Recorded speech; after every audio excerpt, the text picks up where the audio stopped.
What I would like to do is we'll start out with the basic lock-picking procedures, and by basic I mean the pin-by-pin technique. The best way to learn locksmithing is one-on-one, to have somebody sitting down right next to you showing you exactly what you should be doing, but it's hard to do that for a class. So I've put together a videotape that we'll be looking at in segments so that you can see the close-up parts of what I need to show you. And then we'll practice that. I'll circulate around and give anyone help who needs it. So feel free to raise your hand if you do need help. Are there any questions at all? How many of you have lockpicking experience? 1, 2 or 3? Okay. All right. Well,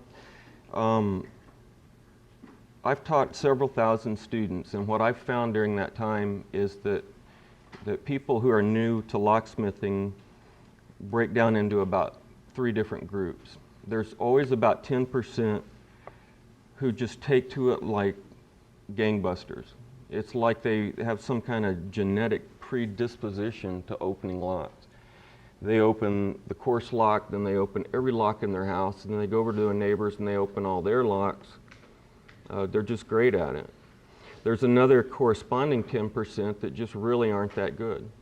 They just seem to have problems from the get-go. And usually these are people who have trouble understanding the basic concepts. And by basic concepts, I mean how a pin tumbler lock works and exactly what you're trying to do when you pick it. And then about 80% have a moderate degree of success. They practice some. Within 8-10 hours, they have all the foundation they need to continue practicing and get better. One thing I have noticed is that the 10% that start out being bad, with practice become even better than the 10% who are really good that don't practice. So you'll hear me talk a lot today about practicing. If you want to become good at lockpicking, you're going to have to practice. And so that's our goal today, is to get you to a point where you can go back and practice picking locks. And this is a really fun subject. I mean, this is not real dry, lots of theoretical, mathematical type stuff. It takes some kind of feel, a little bit of a knack for what you're doing, and you have to understand, like I said, how the pin tumbler operates. So let me start with our first video segment. We'll do a couple of exercises and then we'll start picking.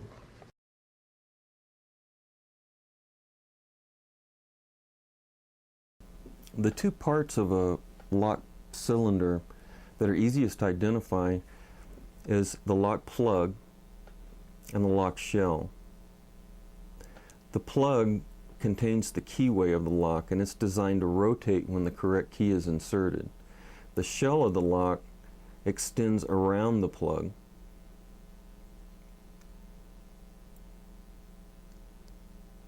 The shell also contains a chamber that holds the pin stacks in place. In this lock you can see this brass retaining bar is holding in a series of pin stacks.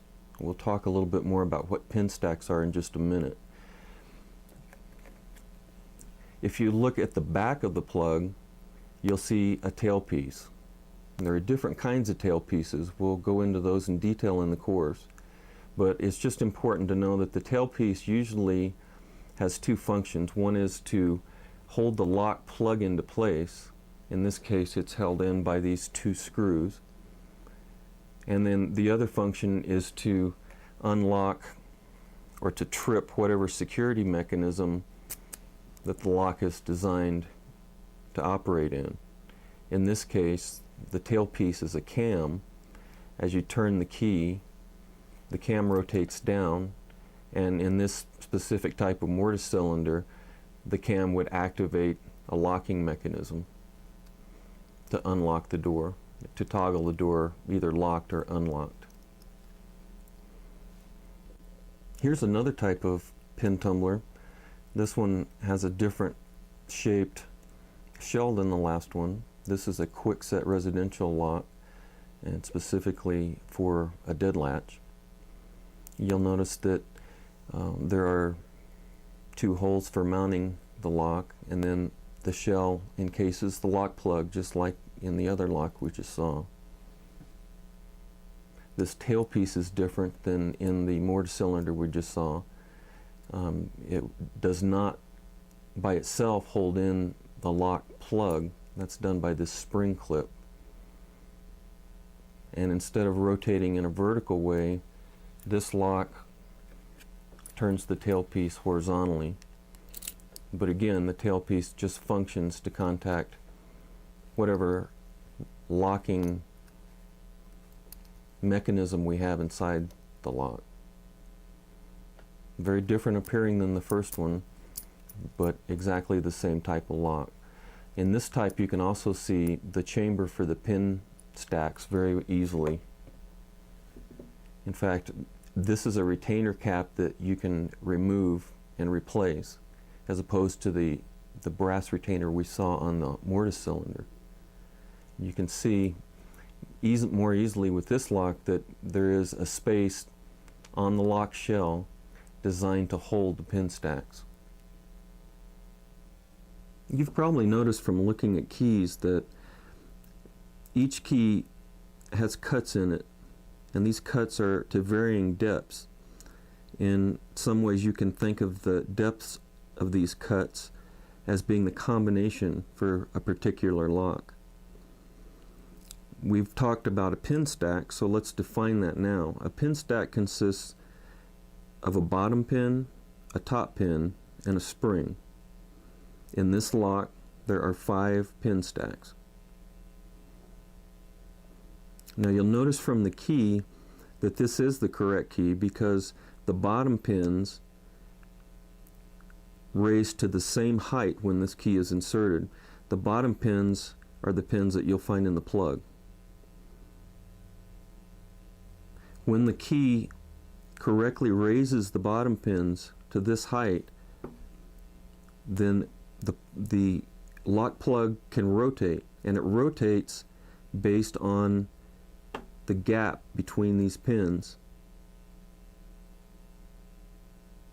If the pins are all lined up, you can see that there's a straight line where there's a gap between the top and bottom pin. The spring stays in the lock shell, and it serves as downward force to make sure that the pins do fall into the lock plug and pass the lock plug into the lock shell when this key is taken out.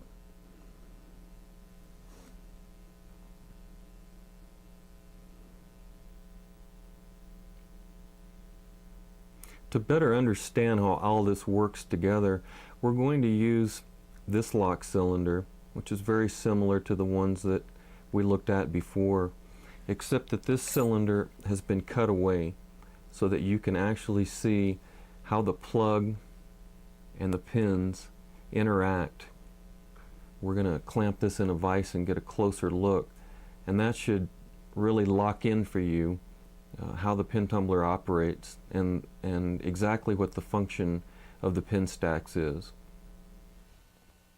The cutaway lock is a great training aid because it allows you to see how all the components of the lock work together in different circumstances. Let's begin by inserting a key blank into the lock, that is a key with no cuts in it, which will cause all the pins in the lock to be raised to their highest positions. You can see that the bottom pins, which are purple in this case, are raised above the shear line so that the lock still can't open. This view gives you the best idea of an entire pin stack and how it works in the plug.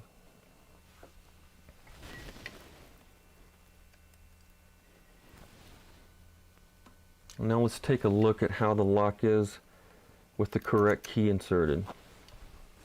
You can see that the bottom pins, or rather the top pins, have been aligned in a straight line. That's because the top pins in this lock are all the same length, and they're being driven by spring pressure down to the shear line, but they don't cross it. As you can see here, the bottom pins are being retained in the plug, so that as you rotate the lock, the pins stay in the plug.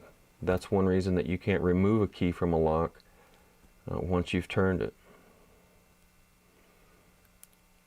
Once we get it back to the locking position, you can watch the top pins come down, lock up the plug so that the lock can't turn.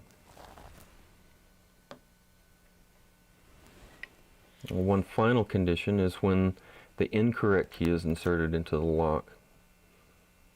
You'll notice that in these two pin stacks, the bottom pins have been raised above the shear line, while in this far right pin stack and this pin stack, the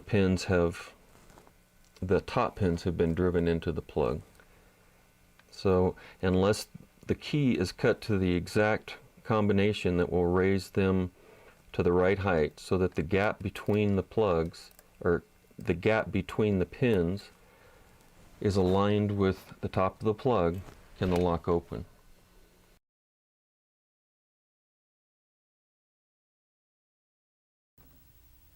Let's begin with a very fast, simple exercise that you can do to get a lot of information about a lock before you pick it. To do this, we're going to use a standard diamond point pick. We're going to rotate the pick upside down so that we have a flat blade all the way across. Then we're going to insert the pick into the lock all the way to the back. Raise up on the pick so that we're retaining all the pins in their most upward position, and then we're going to slowly remove as we count the number of pins. 1, 2, 3, 4, and 5. Okay, that's telling us that we have a standard 5-pin pin tumbler lock.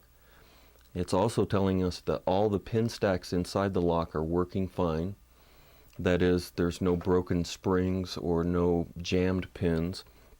And it's also giving me some feedback on exactly how the lock, the state of the lock. For example, because the pins are snapping back so sharply, I know that this is a relatively new lock that has very good springs because they're snapping so fast back into the keyway. That's going to affect how much plug tension we use and how much upward force we're going to have to use to pick the lock. You might want to do it several times because it just takes a few seconds, but it'll give you a lot of information about a lock before you even begin picking it.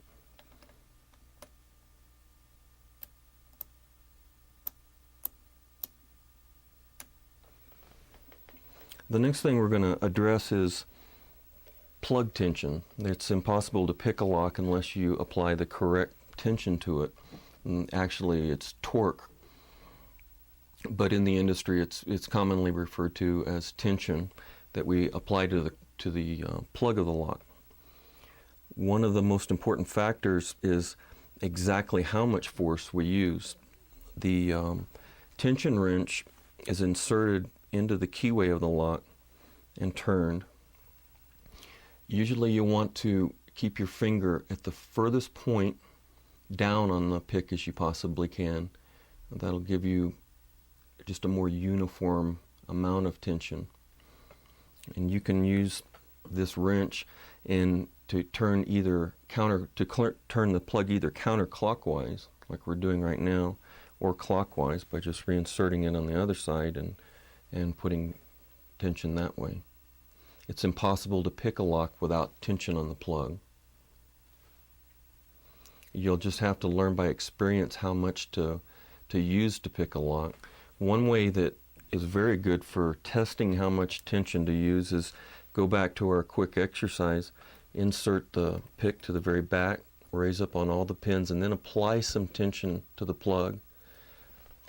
As you slowly release tension, you'll find the point at which the pins snap back down.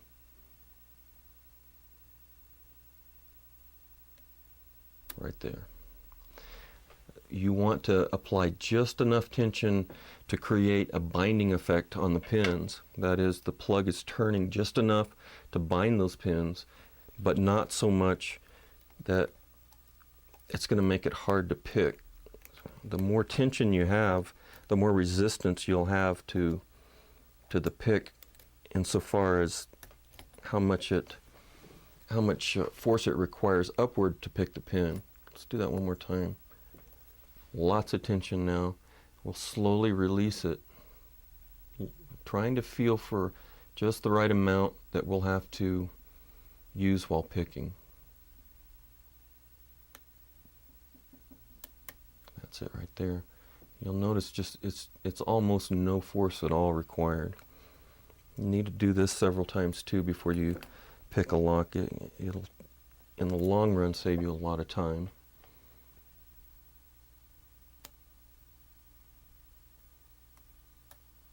And if you can do it so that you're hearing pins snap back individually, it's a very good sign. And some pins won't be retained. Don't worry about that. Just raise it up. There goes one. Very good exercise. Try it on the other side.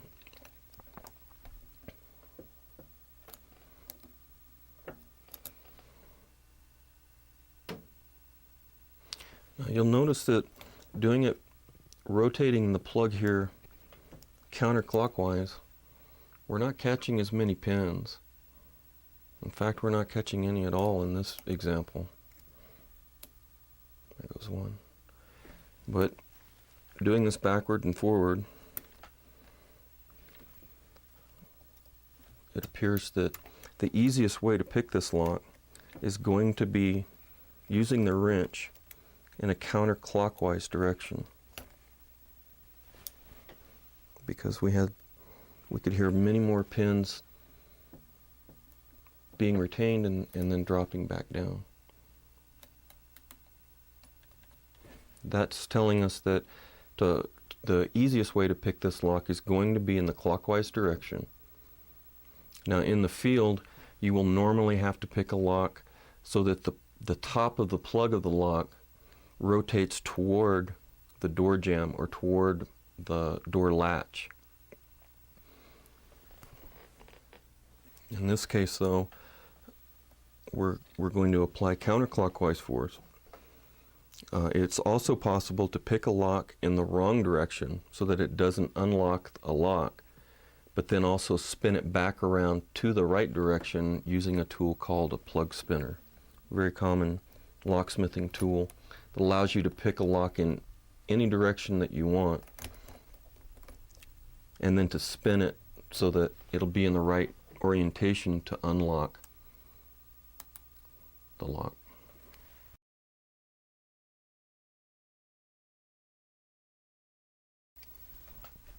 Beginners to lock picking almost always tend to use too much torque on the plug of the lock. So to demonstrate just how little can actually be used to open up a lock, we're going to use this $1/2 that's been glued to a standard tension wrench.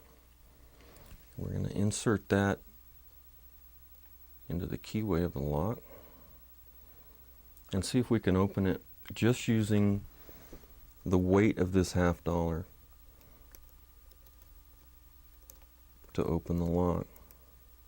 It's important to realize that lock picking is a complex mechanical task. What makes it complex is that your attention is divided between two separate tasks, and that is, number one, manipulating the pins of the lock, and number two, applying the correct amount of tension to the plug to get the lock open, and no more than that. When you apply too much tension, what you do is set up a situation in which you're basically battling yourself, because the more you apply above that specific amount required to open the lock, you make the manipulations of the pin harder, manipulation of the pin stack harder. And that's a situation that we want to avoid. Now, this specific example is admittedly a bit extreme, but it's important to realize that you will almost never have to apply as much plug tension as you might think to get a lock open. That's the point of this exercise.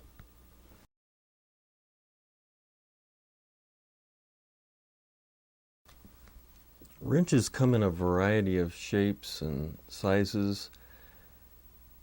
Let's quickly review some of them.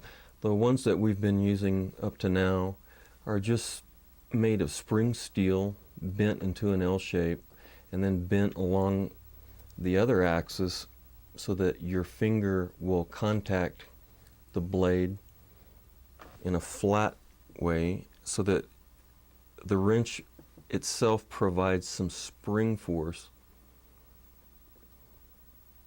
And this is a very standard type wrench that's included with most pick sets, and the type that I recommend that you use as a beginner. Once you get a little bit more experienced, you may decide to go to a different type of wrench for different circumstances or for different methods. This is just simply a piece of spring steel that's been bent into a Z shape. You'll notice that with this type of wrench, there is very little spring force that you can apply to it. It gives you a much more direct feel for the lock plug, and many locksmiths prefer it because they feel like they have a better feeling for how the pin stacks are moving with direct force. Some types of wrenches contact both the top and bottom of the keyway, which does give you a little bit more equal force along the keyway.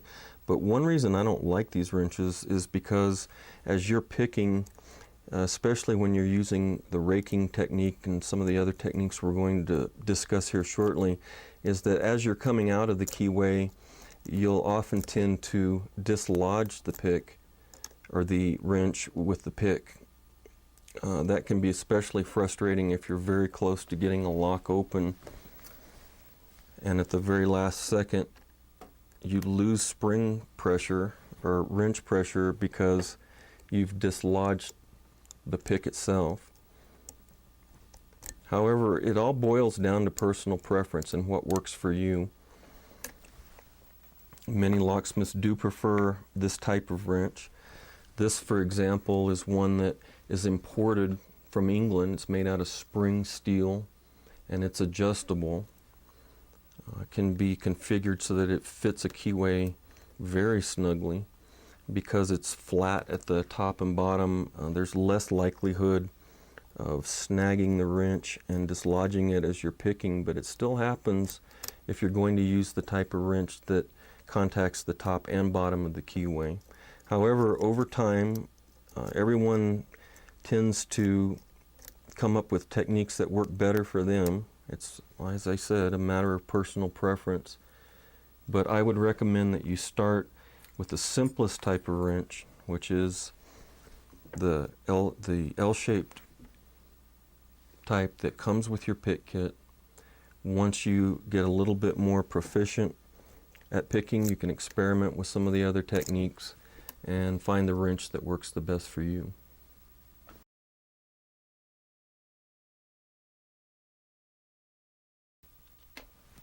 Now let's move on to basic lock picking in the pin-by-pin technique. One of the best tools for this technique is the hook or feeler pick, because this pick allows you to pick a pin without disturbing the pins on each side of that pin. A lot of locksmiths prefer this pick, especially for the technique that we're about to learn. I personally prefer the diamond pick because it allows me to move back and forth along the keyway a little bit easier than the hook pick does. The steps for this technique are covered in detail in your manual, but to quickly summarize, What we're going to do is insert the tension wrench into the lock, keeping in mind two things. Number one, we want to make sure that the wrench is low as possible in the keyway so that it gives us as much freedom as we can get to pick the pins. Also, we want to make sure that it's not hanging up here at the very bottom of the keyway on the lock shell. We want all the force we apply to the wrench to go to the plug and not be drained by hanging up on the bottom of the shell. What we're going to do is go into the lock, gently lifting on each pin, looking for a pin or pins that feels stuck in the keyway, one that's not moving as freely as the others. I think I found one. So I'm going to gently lift up on that pin. You can twist the pick from side to side and move underneath the pin, just applying gentle force until we get it picked. Now right there I heard a click. I didn't feel anything on the plug, but I did hear a click. So that leads me to believe that probably that pin has been picked. Now we'll just continue the procedure with each pin in the lock, scanning back and forth along the keyway until we find the next pin that seems most resistant to our picking efforts, and we'll pick that one. And so on until we finally have all the pins in the lock picked.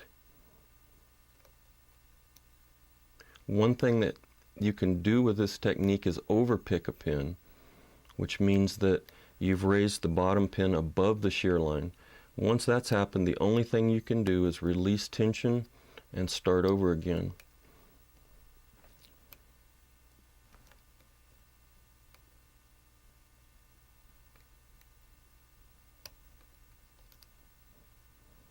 Now in picking that pin, I did feel the plug turn just a little bit, which tells me that we were successful in picking that one.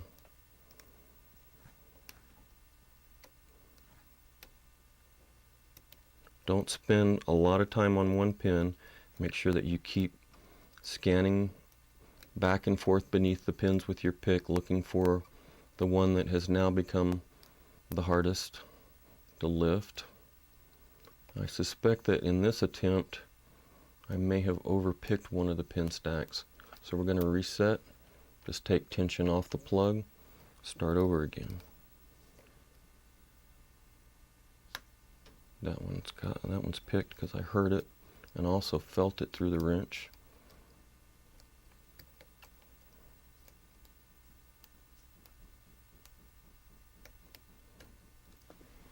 And there we have some success.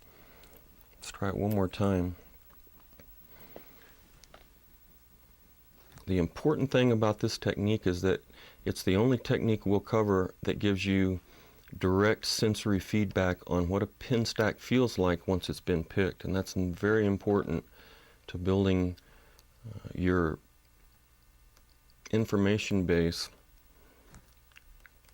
to help you become a more skilled lock picker. I think in that case I had too much tension, and what happens when you do that is you tend to overpick the pin. This is a very valuable technique. Why don't we now go to one of the lock cutaways, and that will actually allow you to see the pins as they're being picked. One very important point to keep in mind, whether you're using the pin by pin technique or any other technique, is to keep the pick blade level with the line of the bottom pins as you pick. The action should be to move the pick beneath a pin and then apply direct upward force, keeping the blade level as you pick.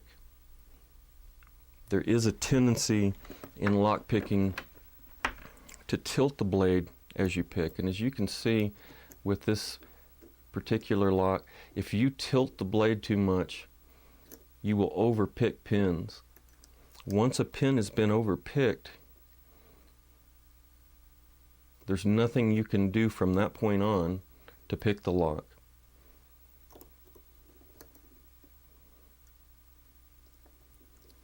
You'll see with this pin right here that because the pick was tilted so much while I was working on a back pin, we've overpicked it. The top and bottom pin is now above the shear line, And regardless of what we do to the remaining pins, this lock will not open until we reset it and start over. The skill that you'll gain with practice, and what you need to start doing from the very beginning, is keep the blade level and let the point of the pick do all the work for you. So that we can better keep track of what we're doing with this lock, we're going to just randomly number the pins. We're going to call this pin number 1. This one will be pin number 4. This is a standard 5-pin tumbler. The first pin chamber is empty so that the lock could be cut away and put into this configuration. So we'll begin very light tension on the plug. What we're trying to do is scan beneath the pins to locate one pin. Sometimes it'll be more than one that isn't moving. In this case, it seems to be pin number 4. So what I'm going to try to do is get up underneath that pin with the point of the pick and apply direct upward force until the pin is picked. In this case, I heard a click. I also felt the plug move just a little bit, and we'll continue back and forth movement. Now you'll notice that pin number 3 is the one that's not moving. So we'll get up underneath pin number 3, apply direct upward force, and see if we can pick it. Sometimes it's hard, depending on which pick you're using, to keep the point of the pick directly underneath the pin, but that's what we're going to do.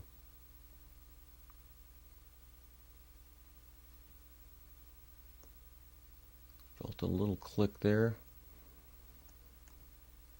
In this case, we're going to go back to scanning back and forth, and you'll notice that pin number 3 is still the one that's not moving, so I obviously didn't pick it high enough.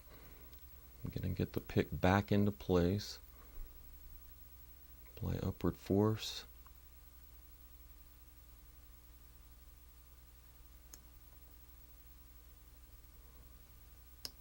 Now I've got it. You may have heard that click.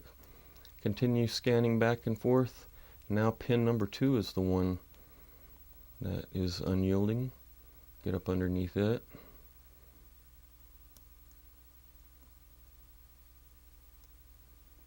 Pick it.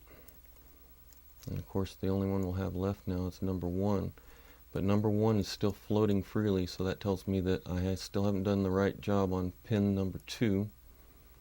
And return to it.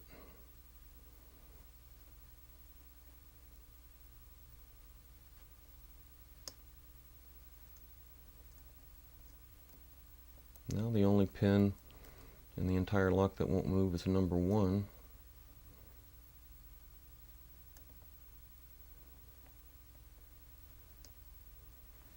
And the lock opens. I'll do that one more time. Start with very light plug tension. Scan the keyway.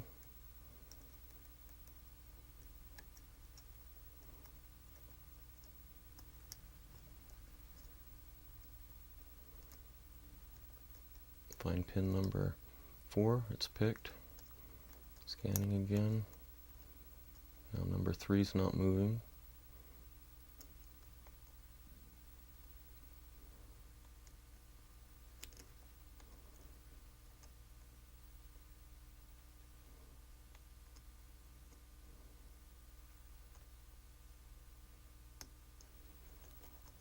Number 2.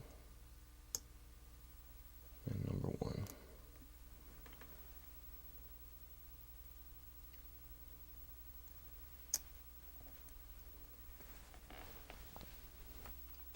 The hook or feeler pick is very useful in this technique because it allows you to get up underneath the pin and raise it or manipulate it without disturbing adjacent pins.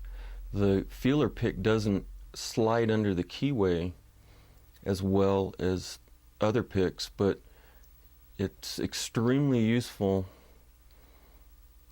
for the pin by pin technique.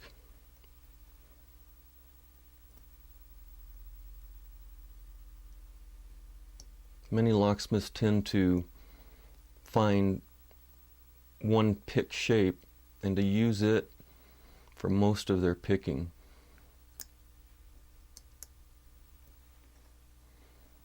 But for this specific technique, the hook or feeler pick is excellent to use.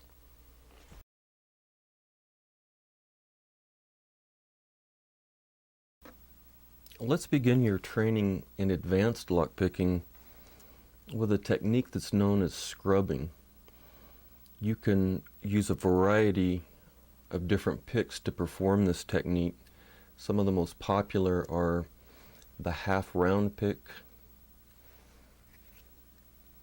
the rake pick, so one of my personal favorites,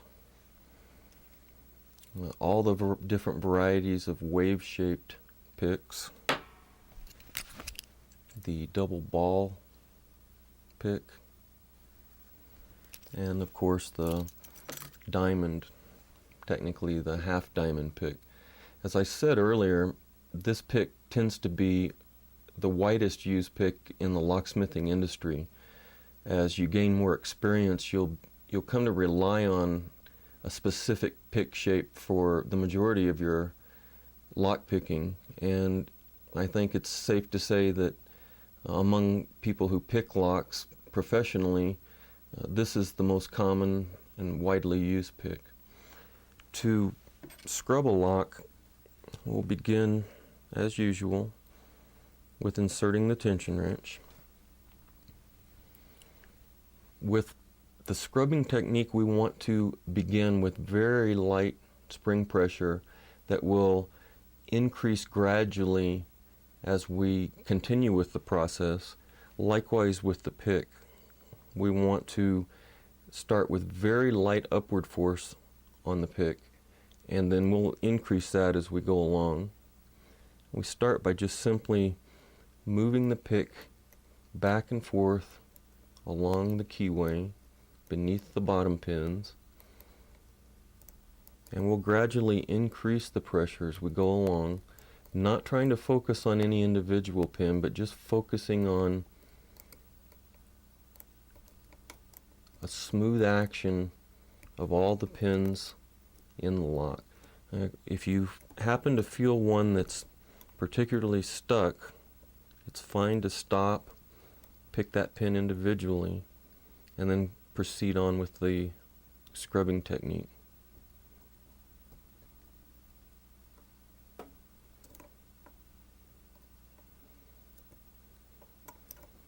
Remember to start with very light force and tension, and to increase it as you go along. By starting with very light force, what we're doing is picking up the very long bottom pins that don't need to be lifted very much, getting them locked into place, and then working more on the shorter ones. In this lock, I definitely feel the first pin locking up a lot, so I'm going to go ahead and pick that as we did before, and then just continue on scrubbing, applying stronger pressure as we go along until the lock opens. Let's try the scrubbing technique with this commercial pin tumbler. This is the type of lock you'll normally see installed on glass front storefronts, the type of storefronts that have metal frames around them. You'll notice that the scrubbing technique is sometimes a lot faster and a lot easier than the pin by pin technique that we used before. The pin by pin technique is extremely important because it's the foundation for all the lock picking that you'll do. And even with the scrubbing technique, occasionally you'll feel a pin that is very resistant as you're scrubbing the other ones, and you can stop, pick that individual pin, and then continue with scrubbing. It's a very effective technique.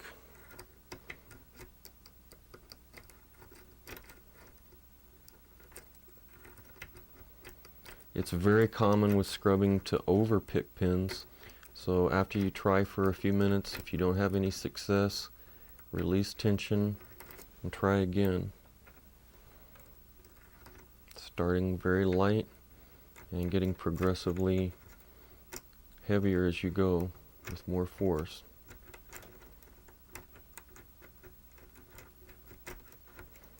Sometimes rotating the pick so that you get a better angle in the keyway will help you.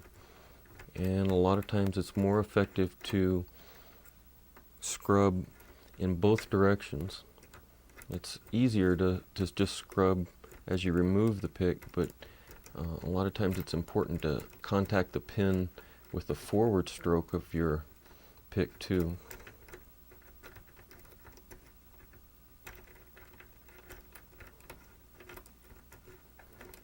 At this point the plug has rotated quite a bit. I can tell that I'm very close to picking, but all the pins now are feeling real springy. That's a clue that we need to reset, try again.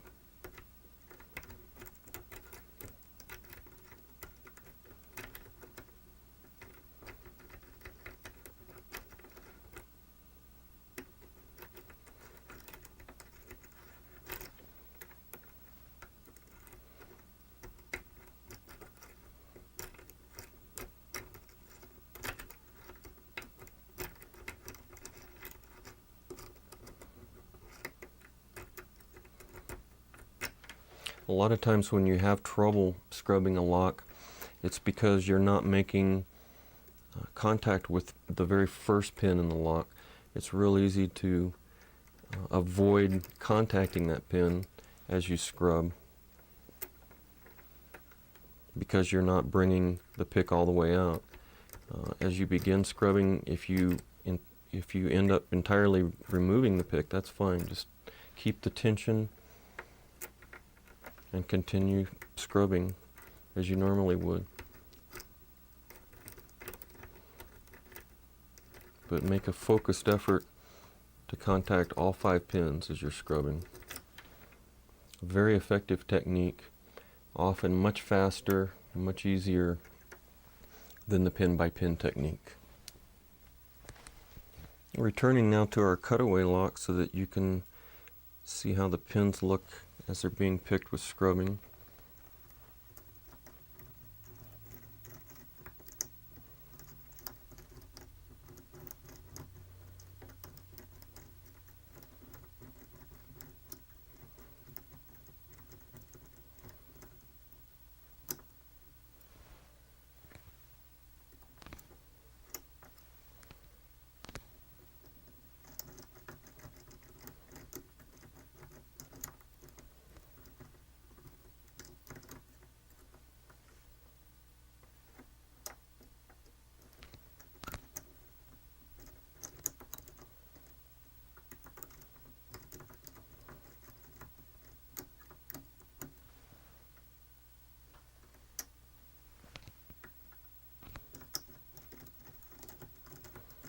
Scrubbing is one of the most widely used techniques, and you can probably see why.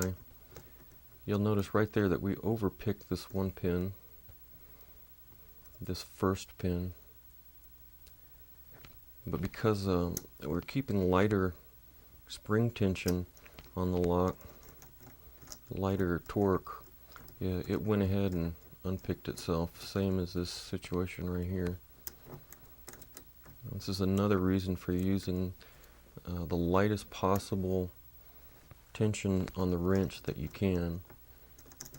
And it also shows kind of the inherent nature of scrubbing in that you're just looking for that fraction of a second in which all the pins are lined up.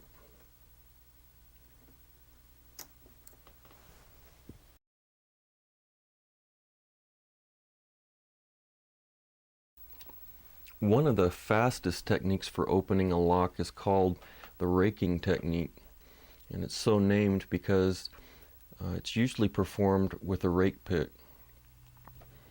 This is the first technique that we'll look at that uses kinetic energy to open a lock.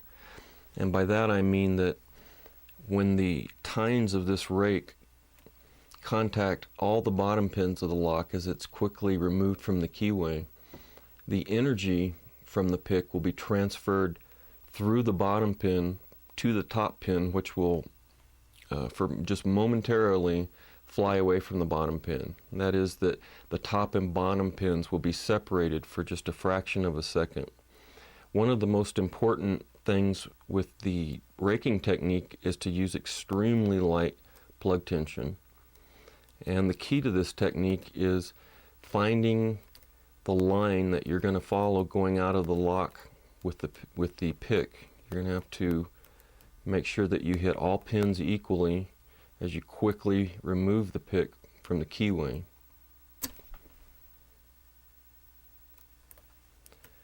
Raking technique doesn't always work. It won't work with all locks, but it works with most locks. And once you develop a skill for doing this, you can open a lock very, very quickly. It's very common to overpick pins when using this technique, so you'll want to reset the lock often. Usually you can rake 3, maybe 4 times before you reset the lock.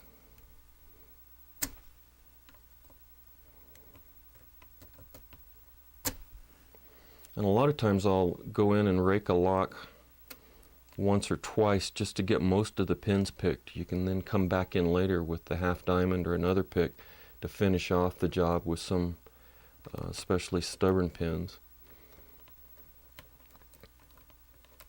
The key is positioning. Make sure that the tines just contact the very bottom of the keyway.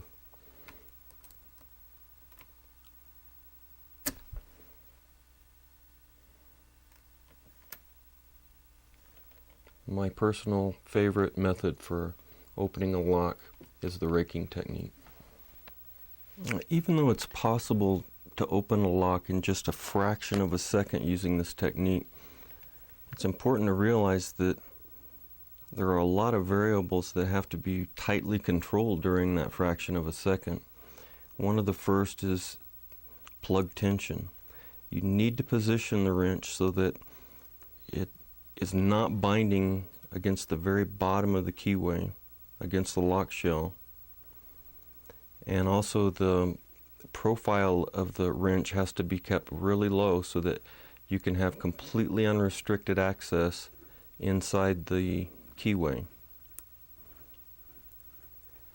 The amount of torque has to be light enough to allow all the pins in the lock to fly apart for an instant, but it also has to be strong enough that you can open the plug.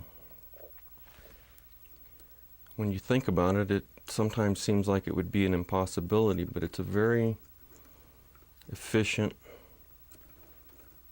way to open a lock once you get just a basic amount of skill.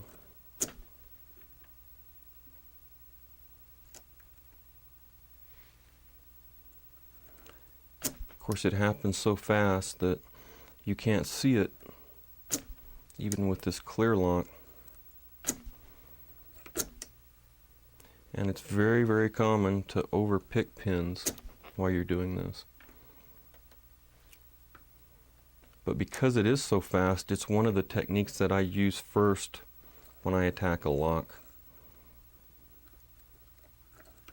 Because it takes so little time just to rake once or twice, then take tension off, try raking again. If that doesn't work, then you can go to some of the other techniques that we've learned, like the pin by pin technique or even scrubbing.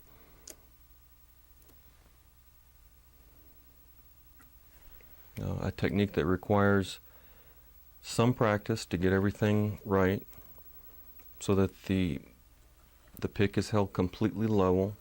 It often helps just to find the line by moving the pick in and out before you make the exit.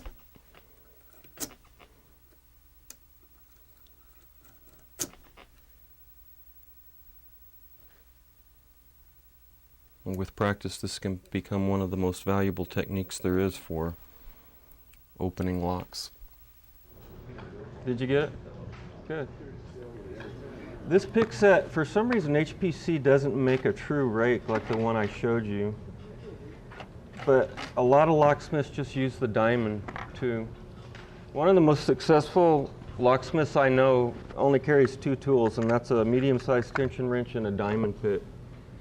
And a lot of locksmiths tend to get to where they focus primarily on using one pick for just about all their lock picking, whether it's raking or whatever.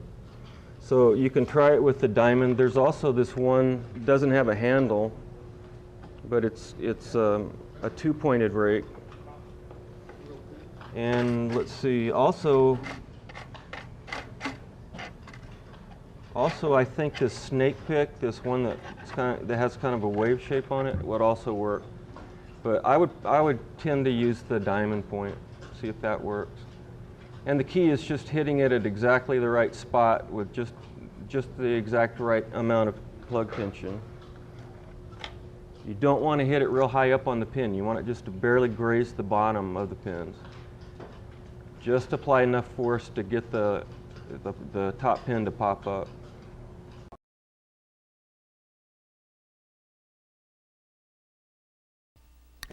Now let's quickly look at a tool, probably the first tool that was ever designed specifically to use the kinetic energy technique to open locks.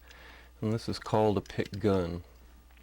As you can see, this one's pretty scarred up because it spent most of its life in my tool bag being beat around. I don't use this tool much, and I'll show you why in just a minute. But the pick gun can be an effective tool for opening locks with the kinetic energy technique. It's just simply a gun with a blade.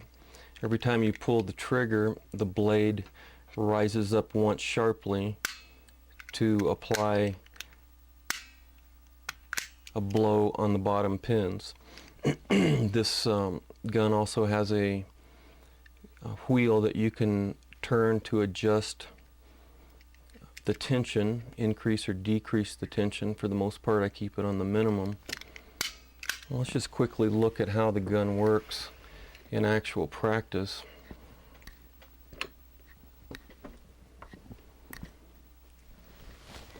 Just like the raking technique, we'll apply light plug tension, insert the tool all the way to the back of the lock, and then back out just a little bit, then lift upward until we can kind of find the line that would allow it to stay underneath all the pins at once. Try to hold it in place as we pull the trigger. You'll notice that with the pick gun, we sometimes need to rotate the gun to overcome obstacles in the keyway, because this keyway has a ward right here that could easily hang up the blade. I'm going to tilt it just a little bit to the right. Just like raking, it's very easy to overpick pins with the pick gun, so you want to reset often.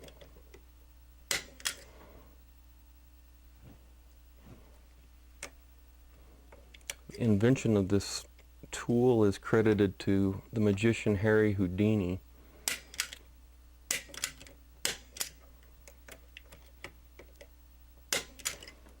Unusual way to open locks.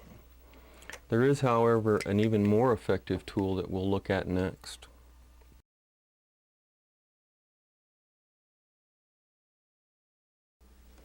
This is the HPC Electropick. In my opinion, one of the most effective tools ever invented for locksmithing and lock picking. The tool is a battery-powered, rechargeable, vibrating pick. It's operated by a trigger that can be in a locked position so that it doesn't accidentally turn itself on, and also in two different operating positions. The pick blade itself is made of spring steel, just like regular picks. Adjustment of the throw or amount of upward movement for this pick is provided by this turn knob that also has a locking knob beneath it. A lot of students have trouble using these at first because it does take a little bit different feel than it does with other types of picking. One of the most important aspects to using this tool is to have the correct blade throw for the given lock that you're working on. And I generally advise about 1/8 of an inch or slightly less depending on which lock you're working on. As you can tell, about the only drawback to this tool is that it's a little bit noisy. But it usually doesn't take very long to open a lock with this. If it does, the first thing you want to do is adjust blade throw. And other than that, in my opinion, it's the greatest thing ever invented. Let's take a look at it with a few different locks. We'll go back to our standard quick set that we've been using.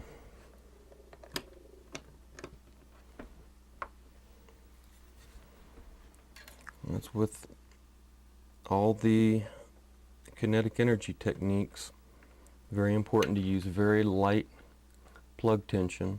Also, using this tool, a lot of locksmiths like to remove tension entirely and just keep applying light tension as the tool is working. That seems to be a very effective technique. To use it, just insert the blade to the very back of the lock, just like we did with the pick gun. I personally tend to like to use the vibrating pick upside down, although it's the standard way is to use it right side up. All the way to the back of the lock plug. With this tool, we want to make especially sure that we have it tilted just right so that we're contacting the base of all the pins at once. We want to remove it just a little bit from the very back of the lock so that it doesn't hang up back there, and then just push the button.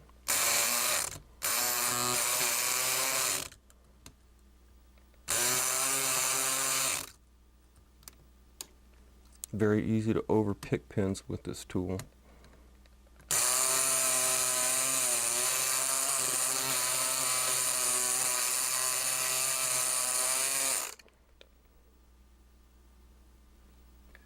I suspect for this particular lock the blade throw may be just a little bit less than it should be, but it's still working effectively. A lot of times it'll open a lock within just a fraction of a second after pulling the trigger.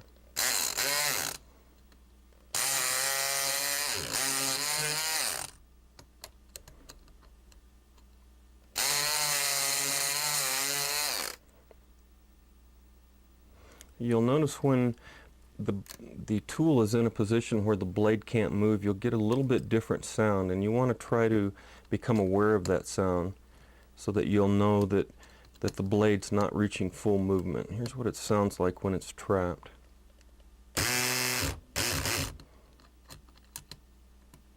As opposed to having free movement.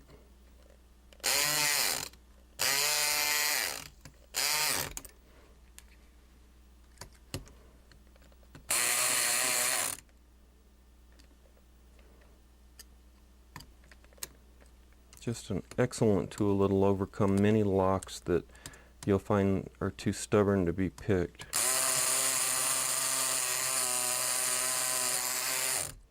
While using the tool, make sure you rotate it until you find just the right angle, and also apply and remove tension if you need to, looking for that one instant when all the pins are separated.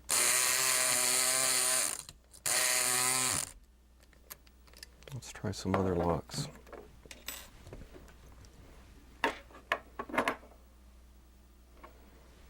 This is a 5-pin mortise cylinder that we used earlier. Fairly good quality mortise cylinder. One of the important things with the pick gun too is to keep the pick as low as possible in the keyway. If you notice that your pick is bouncing out, or the wrench is bouncing out, then that's a hint that it's not being placed correctly. This is a very restricted keyway, but we'll try it anyway.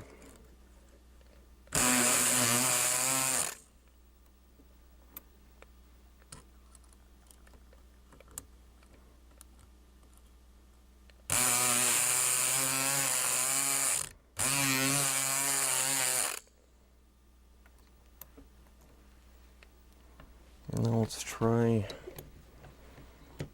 this is a 6-pin mortise cylinder, a little bit higher security than what we've been using.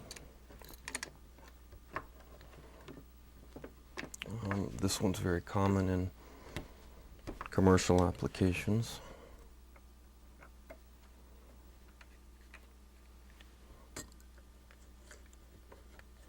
And once again, just a few minutes spent getting the blade at the right angle and positioned correctly will save you a lot of time in the long run.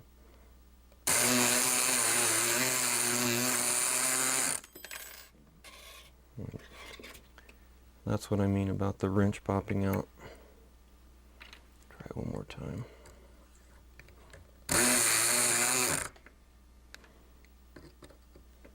Just an incredible tool. Takes a little bit of practice, but well worth the results that you'll get from it.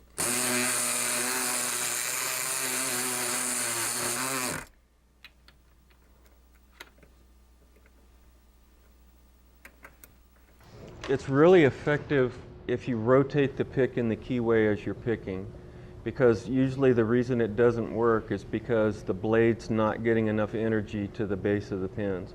So turn it a little bit as you're picking. It even helps sometimes to tilt it back and forth, but do that last, because you really want to have even force underneath the pins as much as you can. And once you tilt, you start getting off, and you won't do that. But you can try it as a last resort. Let's see. I guess that's it with the pick gun. If you notice that you're pulling your gun out and the blade has just got metal all over it, then one of the reasons is because they're brand new blades, and they may need to be honed down a bit. I've got a hone with me, so if that happens to you, let me know and we'll try to smooth your blade out.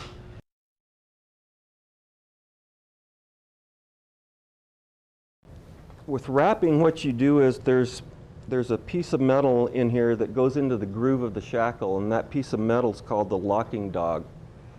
If you can hit the shackle of a lock with enough force, you can many times hit it hard enough that, again, the kinetic energy technique will throw that locking dog off to the side for just a second, and the lock will open. So you're pulling at the same time? Right, just pulling this rubber band a little bit. And of course, this would be on a hasp or something, so you'd put the rubber band on the body of the lock, and you have to figure out which side of the shackle is the one to hit.